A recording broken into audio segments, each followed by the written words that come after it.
Hey guys, I know it's been a little while since I've released any quality content on this channel, and some might argue that I have yet to do that at all. But I've noticed that a lot of my better performing videos are videos that stem from when you guys ask questions in the comments section. And so I thought I would take a minute to answer a question, or a series of questions really. This is kind of going to be a Q&A from a viewer named Kai. Who left a comment on one of my videos last night, one of the videos about what is it like to be in a coma. So I thought I would just take a few minutes. Hopefully this won't be a terribly long video, but if it is, I'm sorry. I will try to leave timestamps in the description down below for each of the questions and their corresponding answers and that sort of thing. Kai asked a few questions. He says he had a very similar experience to mine. With being in a coma, that sort of thing. And the questions he asked were good ones, things that I think a lot of people wouldn't think to ask or wouldn't obviously know anything about unless they had been either in a situation where it's a long coma. I say long, usually comas are a few days unless something terrible happens, and they can be 2 to 3 weeks, months, even years. My first coma was about 3.5 weeks. Kai says that his coma was about 17 days, and a lot can happen in 17 days. The things like muscle atrophy, feeling weak, feeling very confused, that kind of thing can happen. But one of the downsides that most people don't know is that when you're in a coma, you don't actually get a lot of REM sleep. Your brain just doesn't shut off properly like it does when you go to bed at night. So anyway, let's kind of jump into why I'm even talking about some of this stuff. I'll go ahead and read all these off, and then I'll come back and answer them all again. I'll have timestamps and everything down below. First question is, when do the nightmares stop? Did you get bad headaches and migraines afterwards? Did you ever think you were dead? I worry that the delusions that I went through are really what death is like. What do you have to say to this? Did they trach you? If so, how long until I get my voice back? I have answers to all of these, and I don't know which order I want to go in, so I'm going to try to go in the order in which they were asked, and we'll just kind of go from there. So, when did the nightmares stop? My last coma was, I think, June of 2016. I was placed in 4 medically induced comas in 2016. The first one was about 3.5 weeks, and then the next one was a couple of weeks, and then the third one was like 4 days, and then the last one was kind of like a 48-hour thing. I guess the honest answer is they don't. The thing that I noticed when I got home, I thought I was handling things really, really well as far as dealing with recovering both mentally and physically. I thought I was handling that really well. And a few months ago, we had a friend over. We were watching a movie. We watched a movie called Upgraded. The movie was really good, I mean, for what it was. But then the last scene, and I'm not going to spoil it, but the last scene messed me up really, really badly. It's like the whole movie was all tied together with that one scene, and I felt like I was the main character. I was the guy in that movie who we followed throughout his story. And it was actually at that point when I realized that I needed to see a therapist. I needed to see a counselor, psychologist, a shrink, whatever you want to call them, because hospitals are good at treating you physically. They're good at making sure that when you go home, you're in the best possible state you can be in physically. They don't, however, prepare you emotionally or psychologically for the things that you're going to experience most likely when you're in a coma. Especially in my case where I had been in 4 comas. I've been diagnosed with severe depression and anxiety and post-traumatic stress disorder, and all of that from my experience of being in the hospital. I was hospitalized for about 4.5 months continuously. I was admitted February 23rd, and then I didn't get to go home until July 12th. So I was in the hospital for a few months, and I never really got to go home. Just the kid coming out to see what's going on. So the nightmares, they'll get better, I think, but But if you're having nightmares, I would definitely go in and try to find a shrink, a psychologist, a therapist, again, whatever you want to call them there. But I would definitely suggest getting one and being brutally honest. Don't try to be tough. Don't try to be macho. Don't try to do anything other than be completely open and honest when you talk to your shrink. The more you try to skirt the edges and that sort of thing, the less likely you're going to be able to get past what you're going through mentally and emotionally, so that the dreams will stop, or that rather the nightmares. There may be some more other things that I'll come back to later regarding nightmares, but they kind of tie some other things together that I'm going to come up on here in a minute. So the next question that Kai asked was, did you get bad headaches and migraines afterwards? And the answer to that is yes. I ended up being diagnosed with something called occipital neuralgia. And basically what that is, there's my headaches used to kind of start back in the lower part of the back of my skull, kind of come up and over and then just dig into my left eye. And it was always on my left side. Sometimes it would eventually, once it did that, it would cross over. I'm actually on two or three different meds to help regulate the headaches and migraines, to keep me functional and upright. They were bad enough for a while that there would be sometimes 3 or 4 days a week that I was bedridden from how bad the migraines would get. They've got me on a few pills, two or three, to help me either combat them, proactively, or if I start getting one, there's some other stuff I can take that'll help with that. So things to definitely take into consideration there is definitely talk to your doctor about that. And find out if there's a diagnosis or something that you may have had that may have caused these things to be continuous and repetitive, and see if there's anything they can do to help alleviate that. Because they suck. They're debilitating. They took me out for days at a time sometimes. And I still do get migraines and headaches. And again, it's been almost 3 years. I'm actually going to skip the third question. I'm going to answer the next two questions and then come back to the third question because I think it's going to be a long answer. So, did they trach you? Yes, I was actually trached twice. If you don't know what a trach or a tracheotomy or tracheostomy is, that's where you can kind of you can see right here. I've got a scar right there. They trached me twice. That's where they cut a hole in your throat so they can stick a hose in there basically and keep you breathing. Oops. And what's funny is I've actually got I've got a trach ring and a trach cap that from when I was trached. Like I said, I was trached twice. This has actually got a valve in it that you can blow air one way but not the other. This is good for if you need to talk and breathe. The way the valve in here works makes it so you can talk and still be able to inhale, and air will come in but not out. And the trach cap that usually goes over that, if you don't have a setup like this. I actually shot my nurse with this once, at least once. They were doing some maintenance, just cleaning it up, taking care of it, and I coughed or sneezed or something and shot her right in the head with it. So yeah, they did trach me. The voice thing. The voice thing's a bit of a weird thing. The voice that you hear right now, this is not what my voice sounded like 3 years ago. And I actually started this channel originally because I wasn't feeling well. I was sick all the time.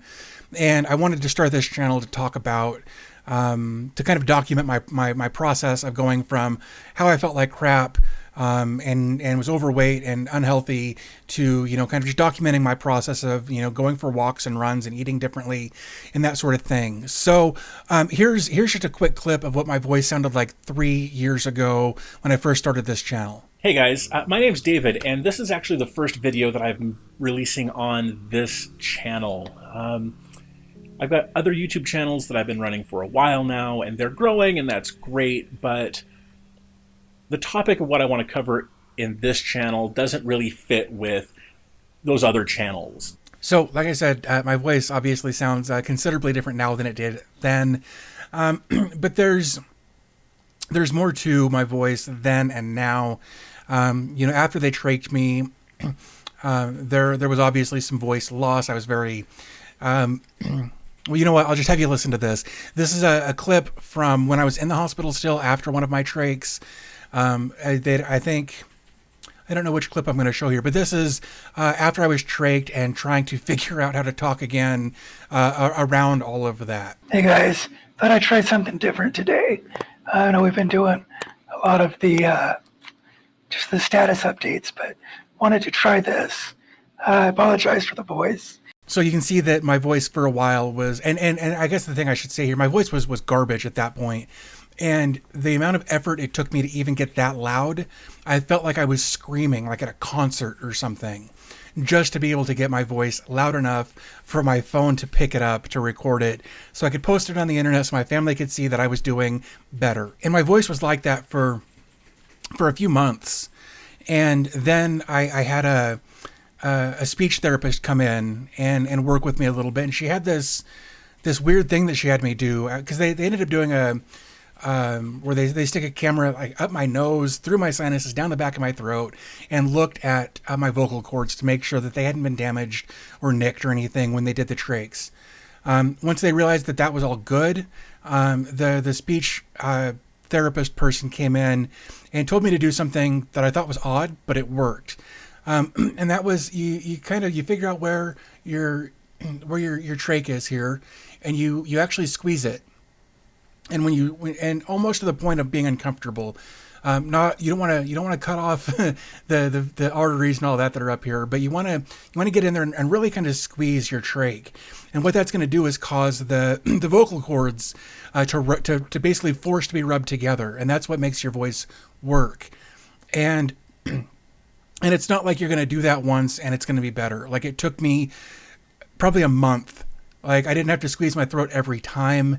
But it took me a while of squeezing my throat, getting them to rub together, getting them to start working again properly before I started sounding any better at all. And the first time I did it was great, and I tried it later that day and it didn't work as well. So it's kind of it's like working out, right? You don't start with 500 pounds on the bench. Like, you work up to that. And it's the same thing with your vocal cords. Like, they're going to be weak, they're going to be deteriorated. It's going to take some time for them to build back up. But I'm not saying that you should do this. Definitely talk to your speech therapist first. But that's what my speech therapist had me do to get my vocal cords to start working again the way that they're supposed to. But how long till I get my voice back? That's really going to depend on you. Like I said, it took me a month or two for my voice to even kind of get to almost where it is now. But even now, again, almost 3 years later, if I talk too much, if I talk too loud for too long, that sort of thing, eventually I lose my voice. I don't have the same vocal power that I used to have. My ability to yell and things like that, I can get like a quick burst out, and then I'm done. So it's definitely you will probably have lost something in the long term, but it's something you can kind of get back a little bit. And again, your voice will probably change from what it was. You'll have a completely new voice. And I can say that after the last couple of years of this being my new voice, when I go back and I listen to that first clip from when I first started this channel, I hate that voice. There's something about that, my old voice, that I don't like. I actually prefer my new voice better now. So yeah, definitely talk to your speech therapist about that and see if he or she recommends the kind of squeezing thing that my speech therapist had me do. So this last question, or last couple of questions, I guess, are kind of intense questions. They wouldn't necessarily seem intense to somebody who hasn't experienced it necessarily, but for somebody who's been through it, or in the case of like my wife, who was right there by my side every day dealing with it with me. The question is, did you ever think you were dead? And then the follow-up question to that is, I worry that the delusions I went through are really what death is like. And then, of course, the actual question is, what do I have to say to that? Yeah. So, like I said, when you're in a coma for that long, and you're not getting the REM sleep, you basically start to go insane. You got this thing called ICU delirium, and of course ICU is intensive care unit, and the delirium is crazy. To simplify it, but the thing that I experienced, like I said, my first coma was about 3.5 weeks. And then just less than 2 weeks later, I think they put me in another coma that was a couple of weeks. And then shortly thereafter, they put me in another coma that was a few days. And even though there was like a week or a few days or whatever between some of my comas, my voice didn't ever actually have a chance, or my brain didn't ever really have a chance to recover from being that sleep deprived. And because of that, each case of ICU delirium that I experienced got considerably worse, like considerably worse. And I'm thankful for Kai here that was only so far in one coma that lasted 17 days. When you start to compound those, they get worse. And I had some terrible, terrible, terrible nightmares while I was in my comas. The first one sucked, but it wasn't terrible. But after the second and the third ones, and even to the fourth one, I started having a hard time grasping reality, determining what was real and what wasn't. I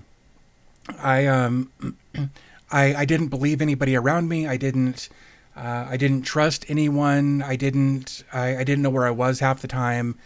I remember after my first coma, the hospital that I was at here in Colorado Springs, wonderful hospital, but because of the way they move patients, it's all done kind of behind the scenes through corridors you'll never go through unless you're a patient or you work there.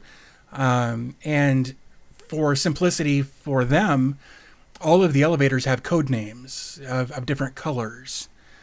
And they'd have a couple people doing transport. Like I couldn't get out of bed. I was not in any state to stand up. So everywhere I went, I was transported in my bed. And they would, take me up to this floor on the purple elevator. And then once that was done, they take me over to this other floor on the green elevator. And I, for a while, thought that I was in some like secret evil lair and I was being tested. And I didn't trust anybody. I thought that they were messing with me. And that went on for a while. Then my second coma happened. They trached me. And after they brought me out of the second coma, I was still pretty delusional. And I was having a hard time trusting anybody. I started doing this dissociative thing where they would come in and do a procedure on me, whether it was a camera up my nose or having to look down my throat or biopsies or lumbar punctures. Sorry, the wife's back there helping me out here. And I was awake through a lot of it. And I was able to watch them do the things they were doing to me, but it was like I was watching it through a camera, like on a television, through a movie, something like that. And I was so disconnected. My brain was so disconnected from my body that I didn't actually feel any of the things that were happening to me. And I kept drifting in between what we ended up calling like an A and B reality through the ICU delirium. And it was really, really hard to figure out what was real and what wasn't, who in my room was real and who wasn't. There were times in my head I thought I was in my car going to somebody's house. But really what I was doing was fighting with my wife in my hospital bed. We both remember exactly what was going on in that exact moment, but she has a very different story than I do because I wasn't sane at that moment. And so there were a lot of times where I actually thought I was dead. There was a brief moment where I was. And I had a lot of really, really crazy dreams. And like I mentioned earlier, I was going to kind of come back to these dreams and nightmares.